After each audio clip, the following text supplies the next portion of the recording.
Hey, what's up, guys? Ted Rath coming back to you for this week's NFL tips and insights for your favorite team and for your fantasy matchups. I'm bringing to you over 16 years of NFL experience. I've helped take 2 teams to the Super Bowl. What do I love about the months of October and November? Your team is coming together. You're building that commitment, that connectedness within the locker room, on the field, the things that are happening within these weeks, the memories you're making, the travel, the adversity you're going through with your teammates will lead you to postseason success. So let's watch out for some key matchups this week. First, Aaron Jones. This is going to be a huge game. The Minnesota Vikings are coming in undefeated to a Detroit team that is rolling at 4-1. This is an exciting matchup, maybe one of the best games of the week. Stay tuned for this one. At the end of the video, I'll tell you sit or start. Aaron Jones, let's talk about it. He's dealing with a hip injury, but this is a player with a multitude of injuries throughout his history, soft tissue, hamstrings, things like that. So there's a couple components at work here. Number one, is he ready for his regular workload? This is an offense that is going to need to score points because the Detroit Lions offense will keep ahead of the sticks, and they're probably going to score points this week with that Ben Johnson dialed up offense. So what is Aaron Jones going to need to do? He's going to need to step up and have a huge game. Should we sit him? Should we start him? Stay tuned to the end of the game.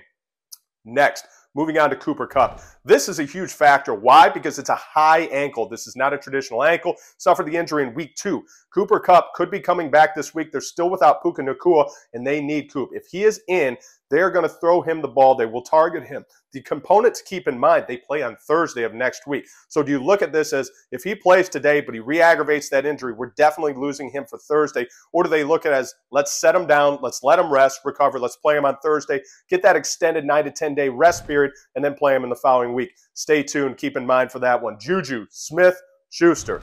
Our next player, should we sit him? Should we start him? Stay tuned to the end. But let's talk about a hamstring injury on a skill position player like a wide receiver. This is impactful. Why? Because this is a soft tissue injury that can get re-aggravated at any moment, specifically in bad situations where his body gets out of control or things that he just can't sustain, like deceleration patterns, that constant acceleration, deceleration, where the hamstring and the quadricep have that co-contraction. That is stressful for a wide receiver. They're going to need him, though. They need to target him. They need to move him in and out of the slot. They got to get creative because this is a rematch of the Super Bowl going against the San Francisco 49ers.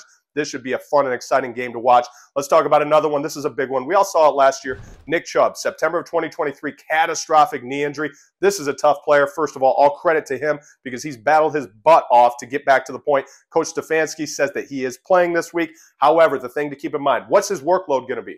How much are they going to give him the ball? How much are they going to be willing to let him go? So we got to keep this in mind. Should we sit him or should we start him? Wait till the end. My team tip of the week. Detroit Lions, Minnesota Vikings. This potentially is one of the best games of the week. I can't wait to watch this game going into a hostile crowd in Detroit. How's Minnesota going to show up? But the one thing I want to point out to you, Jared Goff, 2 games in a row with a passer rating over 150. If he does it this week for a 3rd week in a row, he sets an NFL record. No one's ever done it. Several players have hit over 143 times. The Aaron Rodgers, Roger Staubach, some of those guys. This is stuff going back to the 70s. So this is an incredible accomplishment. Ben Johnson's offense within Detroit and Jared Goff, they merited it. I had Jared as a player, and I've worked with Ben when I was with the Miami Dolphins. I'm so excited for these guys. I think this is going to be a high-scoring affair. Watch out for the Detroit Lions to score points. I think Brian Flores is a phenomenal defensive coordinator. He's going to have it dialed up. I just think this is a chess match, back and forth. And on the opposite side, you got Kevin O'Connell. They're going to score points. This is a crazy game because you have Detroit dealing with the loss of Hutch.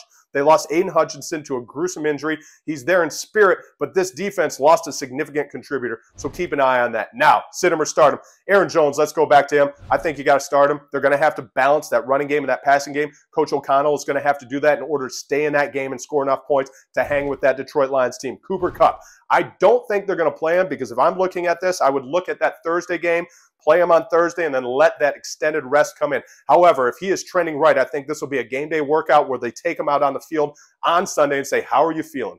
How are you feeling? Do you feel good enough? Yes. All right, great. Then let's go. Let's play him and then potentially risk losing him for that Thursday game. Keep an eye on that matchup, but keep an eye on Sunday. If he's in, I'm starting him. I'm letting Cooper go because they will target him. They still do not have Puka. They need those points, and they need those touches in Cooper Kupp. Get the ball in your playmaker's hands.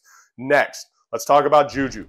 Dealing with a hamstring, but also dealing with a Super Bowl rematch against the San Francisco 49ers. How is he going to show up? I think you have to start him.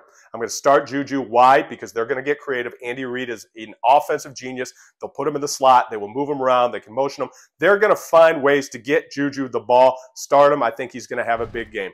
Nick Chubb, this is a big one. Sit him or start him. He is a dominant player when he is healthy, and they're saying he's healthy.